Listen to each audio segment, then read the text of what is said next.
The year was 2157. Humans had spread to Mars and sent ships to the far edges of their solar system.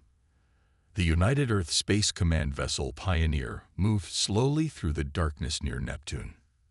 Commander William Carter sat in his chair on the bridge, watching the stars through the main screen. "Sir, I'm picking up strange energy readings," said Officer Dan Kelly from his station. His fingers moved quickly across the screen as he worked. "Never seen anything like this before." Carter stood up and walked over. "Show me." The screen lit up with swirling patterns of light. Numbers flashed across the bottom, showing power levels far beyond anything human ships could make. "Lisa, bring us closer," Carter said to his pilot. "But stay alert. We don't know what we're dealing with." The Pioneer changed course, engines humming softly as it moved toward the strange readings. As they got closer, everyone on the bridge fell silent. Floating in the darkness were ships. Not just one or two, but more than 30 vessels of different sizes. Some were small, like Earth fighters. Others were massive, bigger than anything humans had ever built. Their designs were strange, smooth curves and sharp angles that seemed impossible. But something was wrong. The ships weren't moving. No lights flickered on their hulls. "They're dead in space," whispered Science Officer Alan Johnson. "No power readings. They're just drifting." Carter leaned forward in his chair. "Life signs." Johnson worked his controls. "Yes, thousands of them. But the life support systems are running on emergency power. They won't last long." Communications Officer Lisa Ross turned from her station. "Sir, should we attempt contact?" Carter thought for a moment. Humanity had never met aliens before. This wasn't how anyone had planned first contact. But there were lives at stake. "Do it," he ordered. Ross sent simple math patterns, the universal language. Prime numbers, the value of pi.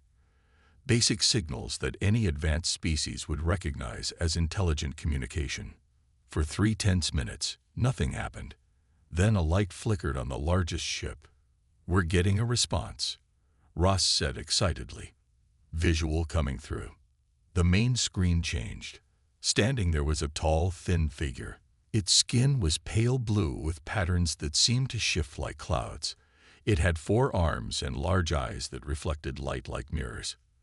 Behind it, other aliens moved quickly around what looked like a control room. "This is Commander William Carter of the United Earth Space Command vessel Pioneer," Carter said, standing tall. "We offer assistance." The alien spoke, its voice translated through the ship's computers. "I am Supreme Admiral Vextor of the Centauri Expedition Fleet. Your assistance. You are human. We have no record of your species in Galactic Concord files. We're new to space travel beyond our system," Carter admitted. "But we detected your ships in distress." "What happened?" Vextor's eyes narrowed. "Our fleet encountered an unmarked spatial anomaly. Our propulsion and power systems were damaged beyond repair. We have been adrift for 14 cycles, conserving the last of our emergency power." The alien paused. "We did not expect to survive." "What do you need to get your ships moving again?" Carter asked. The alien seemed surprised by the question. "Our technology is far beyond your understanding, human. Our power cores operate on principles your science has likely not even discovered." Carter smiled. "Try us. Humans are good at fixing things." Science Officer Johnson stepped forward. "Sir, I've analyzed their ship designs. They're advanced, but I think I understand the basic principles. Their power systems seem to use exotic particles for energy generation."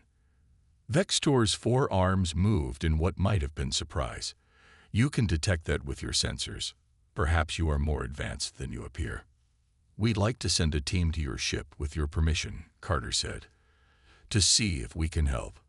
The alien was quiet for a long moment. The other aliens in the background whispered to each other. "Very well," Vextor finally said. "But I warn you, human, if this is a trick, the Galactic Concord will not look kindly upon your species." Carter nodded. "No tricks, just neighbors helping neighbors." As the communication ended, Officer Kelly leaned close to Carter. "Sir, are you sure about this? We don't know anything about them." Carter watched the dark fleet through the view screen. "We know they need help.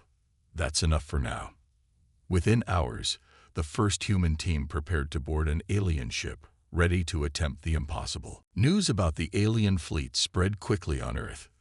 The United Earth government called an emergency meeting in their headquarters in Geneva. Leaders from all nations gathered in a large room with screens showing the stranded alien ships. "This is beyond anything we've prepared for," said President Julia Warren. "We need our best minds on this." Director of Space Technologies, Susan Morales, stood up. She was a short woman with determined eyes and gray hair. "I know exactly who we need, Madam President." Within hours, 3 people arrived at the Space Command Center. Frank Powell was a tall, thin man with wild hair who rarely slept when working on a problem. He was the best engineer on Earth. Grace Hampton was a quiet woman who could solve math problems that computers struggled with. Jack Miller was older than the others, with rough hands and a lifetime of experience fixing nuclear reactors on submarines. "You want us to fix alien spaceships?" Frank asked, looking at the images on the screen. "Ships built by beings hundreds of years more advanced than us." He grinned. "Sounds fun." The team worked day and night, studying the information sent back from the Pioneer. They learned that the Zinteri ships used exotic particles called quantum resonators for power. Earth scientists had only theorized about such particles. On the second day, Jack Miller looked up from his computer with wide eyes. "I think I see the problem," he said. "And I think I see a solution." The others gathered around him. "The Zinteri abandoned nuclear power centuries ago," Jack explained. "They think it's primitive, but our primitive nuclear fission could actually power their ships temporarily." Frank slapped the table. "He's right. We could build adapters to connect our power systems to theirs." Grace was already writing equations. "The energy conversion would be tricky, but I can make it work." Meanwhile, in space, the Pioneer crew learned more about their new alien friends. Science officer Alan Johnson worked closely with the Zinteri engineer prime named Kellinar, a blue-skinned alien with 6 fingers on each hand. "Your ship designs are interesting," Johnson said as they examined diagrams together. "But why were so many warships traveling together?" Kellinar was quiet for a moment. "We were fleeing," the alien finally admitted. "Fleeing? From what?" "The Dravak Imperium," Kellinar said. The alien's skin paled slightly. "They are a warrior race, very aggressive. We entered a disputed sector of space, and they attacked without warning. We escaped through an unmapped region and encountered the anomaly that damaged our ships." Johnson frowned. "Are these Dravak likely to follow you?" "We believe not," Kellinar said. "But if they discover we survived." The alien didn't finish the sentence. Back on Earth, Frank Powell's team completed their first adapter prototype in just 48 hours. It was a strange device, combining Earth's best technology with designs based on Zinteri schematics. "Will it work?" President Warren asked, looking at the odd machine. "In theory," Frank said. "But we won't know until we try it on an actual Zinteri ship." Susan Morales was already coordinating the largest space mission in Earth's history. "We're sending 5 additional ships to join the Pioneer. We're bringing all the materials we need to build dozens of these adapters." "How much will this cost?" asked a government official. President Warren silenced him with a look. "We're not discussing cost. This is first contact. This is humanity's chance to show who we really are." As Earth's ships prepared for launch, Frank looked at his adapter prototype. "I just hope this works," he muttered. Grace put a hand on his shoulder. "It will. And even if it doesn't, we'll find another way. That's what humans do." The Zinteri would soon learn that this was absolutely true. 5 Earth ships joined the Pioneer near Neptune, carrying hundreds of engineers and all the materials needed for the rescue mission. Commander Carter watched from the bridge as they arrived one by one, their hulls gleaming in the distant sunlight. That's the biggest fleet Earth has ever assembled, Lisa Ross said with pride. The new ships brought important people, including Colonel Olivia Wright. She was the best crisis manager on Earth, with short red hair and eyes that missed nothing. She had saved thousands during the Great Pacific Disaster 5 years earlier. "Commander Carter," she said, stepping onto the Pioneer's bridge. "It's time to make history." Carter nodded. "I hope we're up to the task." "We better be," Wright replied. "According to our calculations, the Zentari life support systems will fail completely in less than 4 days." The massive rescue operation began.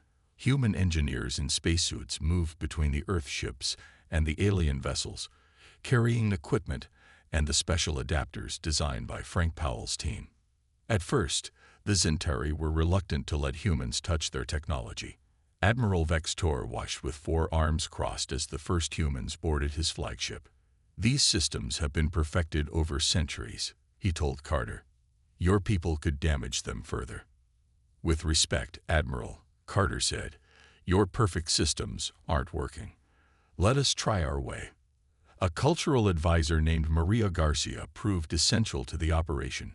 She was skilled at understanding other cultures and helped bridge the gap between humans and aliens. "Your engineers see our nuclear technology as primitive," she explained to Kelnar. "But sometimes old solutions work when new ones fail." Kelnar tilted his blue head. "An interesting perspective.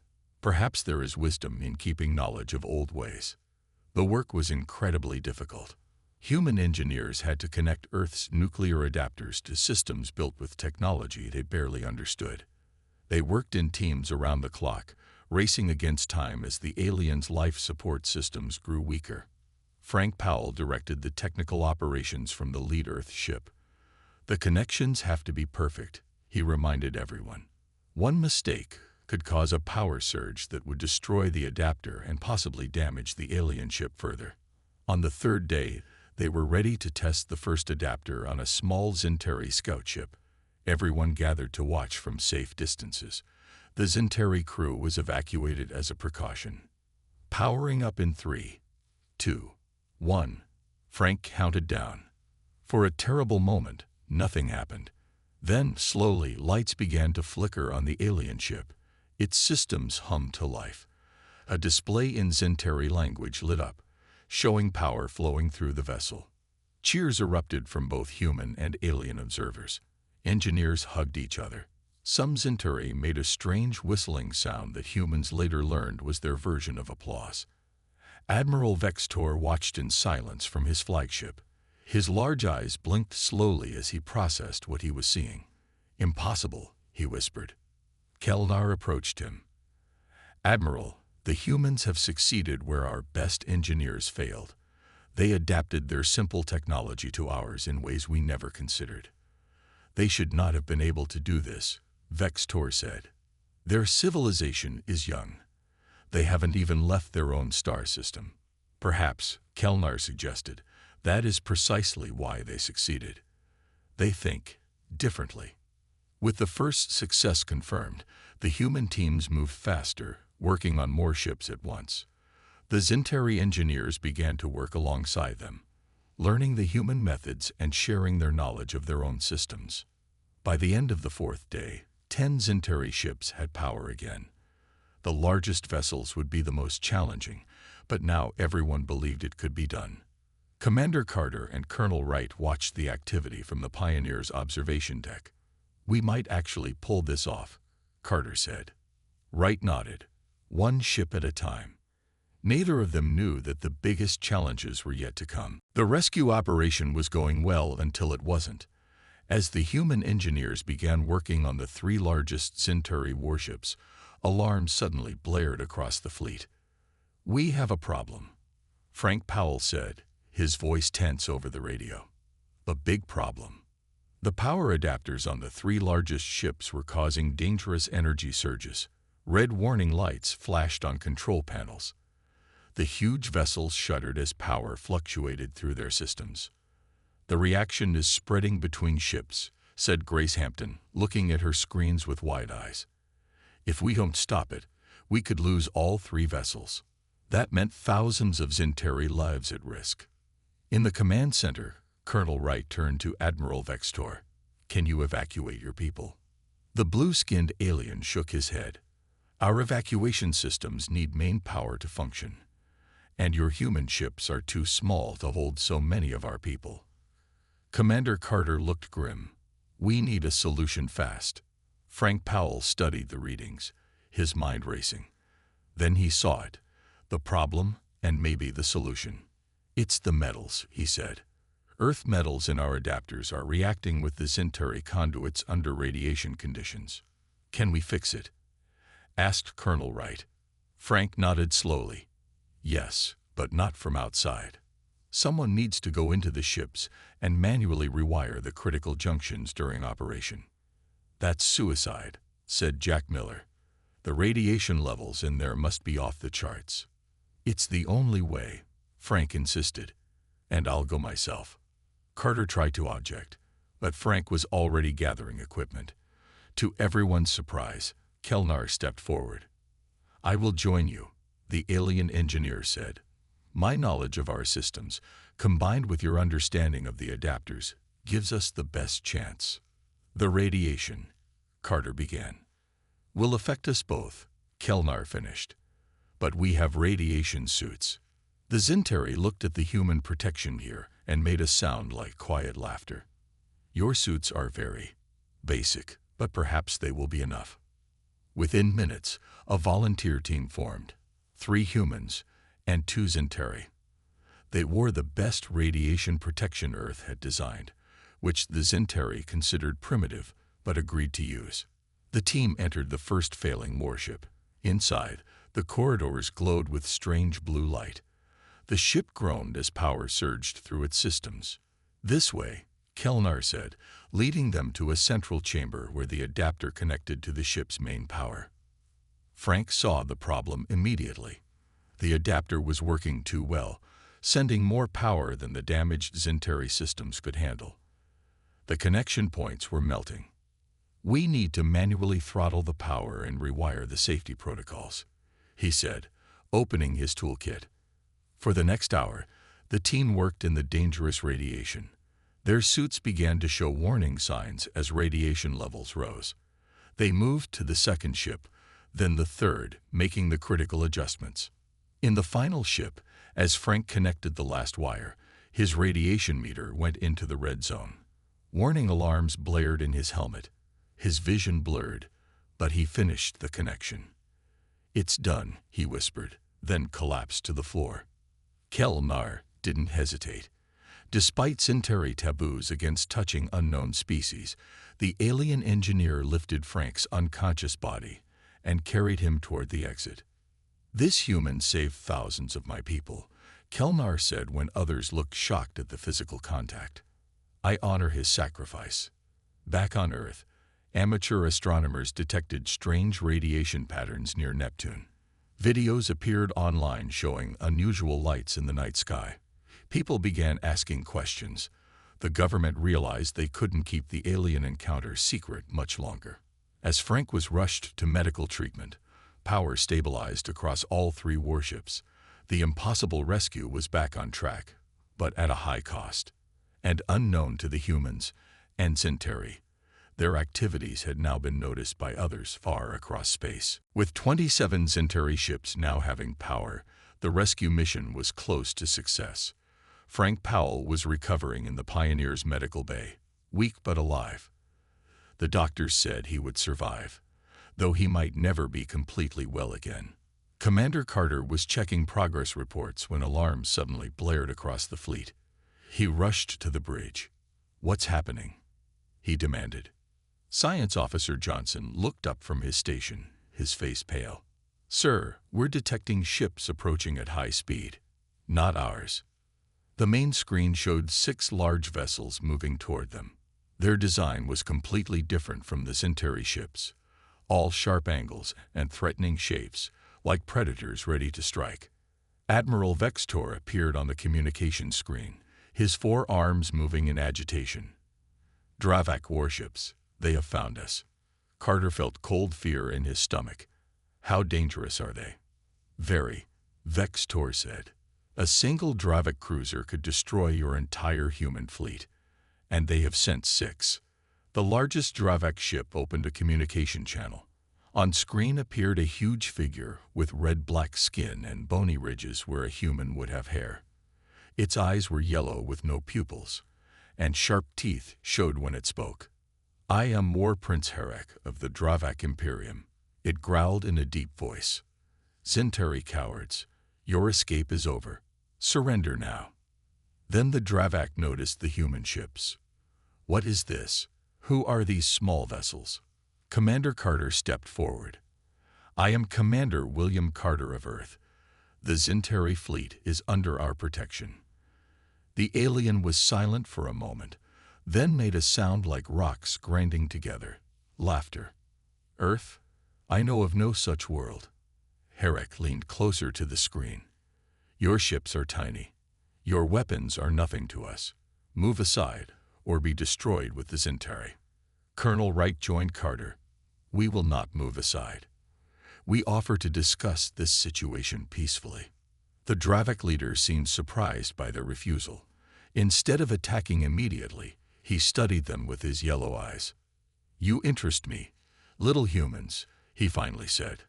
"I will grant you one meeting. One chance to explain why I should not destroy you all." The communication ended. Carter looked at Wright. "Did we just get invited to negotiate with an alien warlord?" Wright nodded.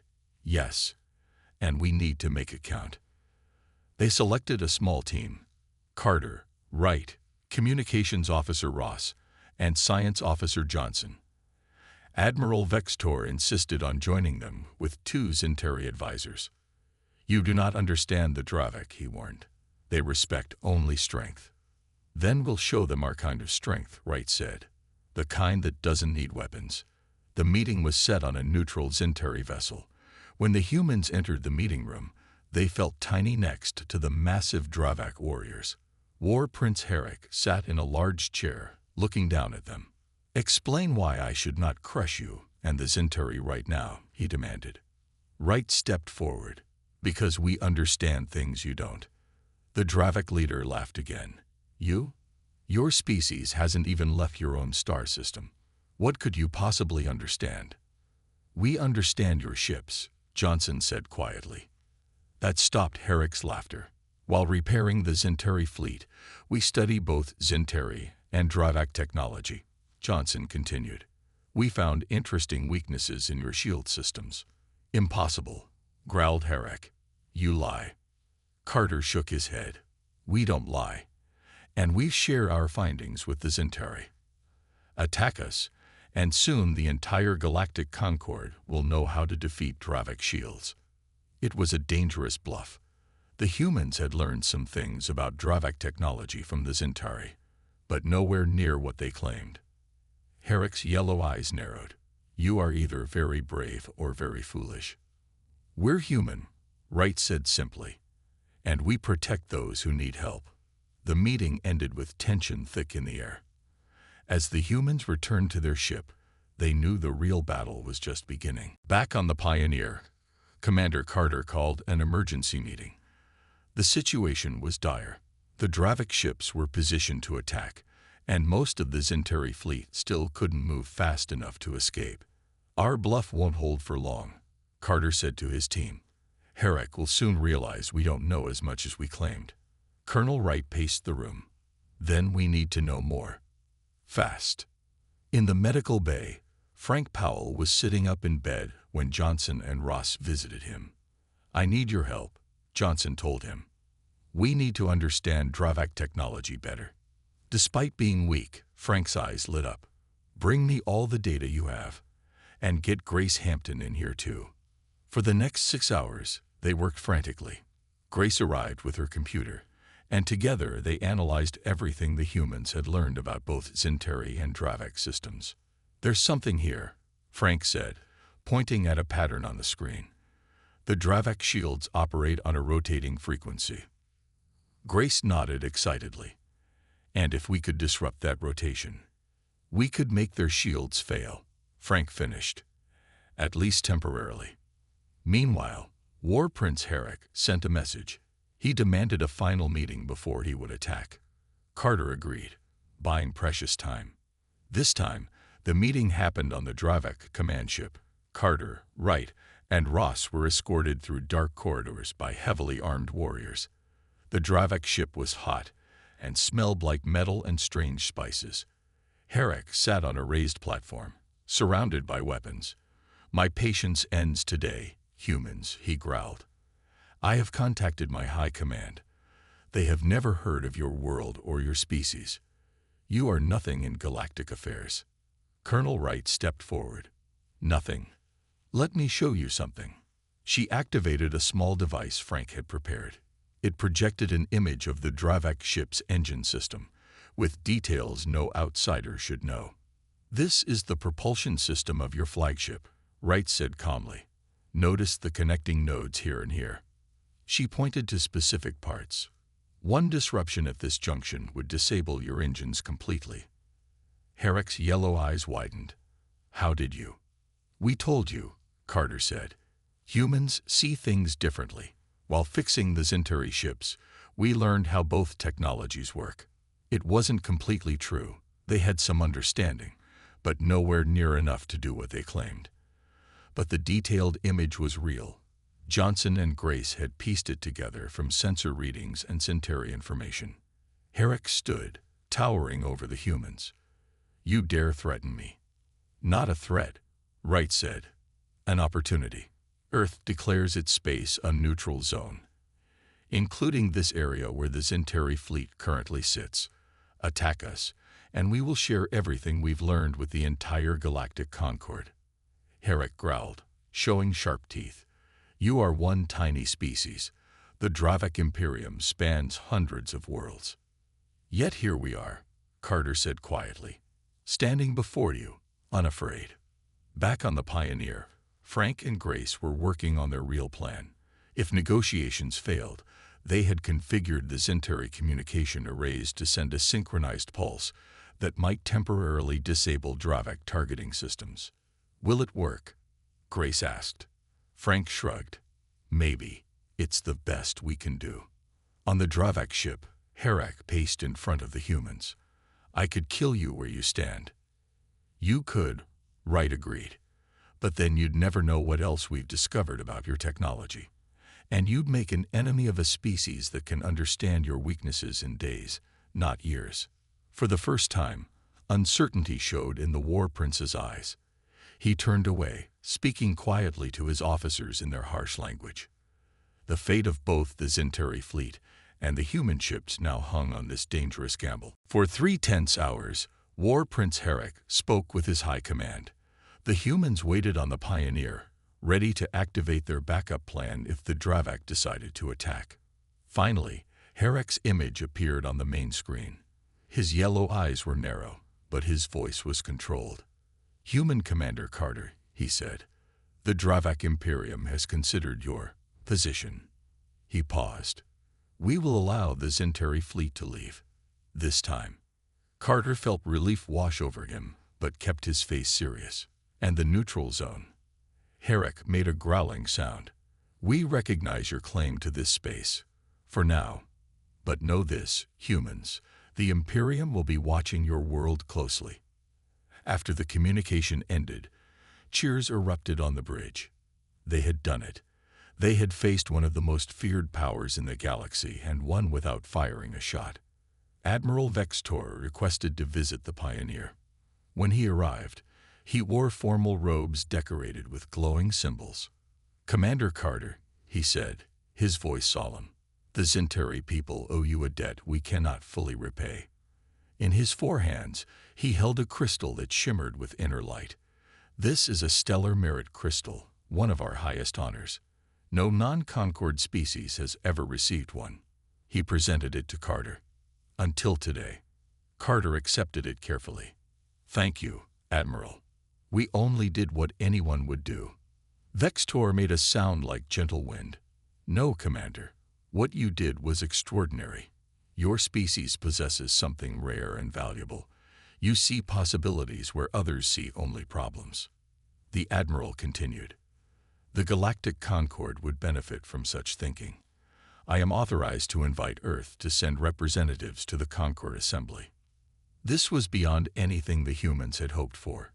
Earth, barely a spacefaring civilization, invited to join the community of advanced species. In the medical bay, Frank Powell was sitting with Kelnar. The Centauri engineer had visited daily since the crisis. "My people are establishing an engineering exchange program," Kelnar said. "We would be honored if you would be the first human representative." Frank smiled weakly. "Even with my radiation damage?" "Especially because of it," Kelnar replied. "Your sacrifice has made our engineers rethink many assumptions. There is much we can learn from each other." As the final repairs were completed, Earth's government prepared for worldwide announcement of first contact. News of the encounter had already spread throughout the galaxy, causing excitement everywhere. The Centauri fleet was ready to depart. Their engines now combined the best of Centauri and human technology. What Kelnar called elegantly primitive yet remarkably robust systems.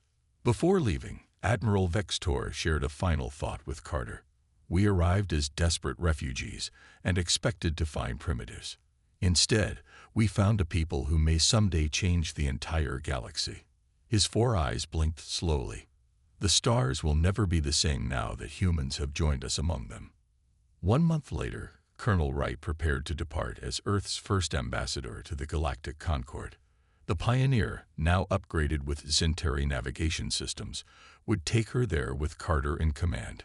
On the observation deck, Carter stood with Johnson and Ross, watching Earth grow smaller behind them. "What do you think we'll find out there?" Ross asked.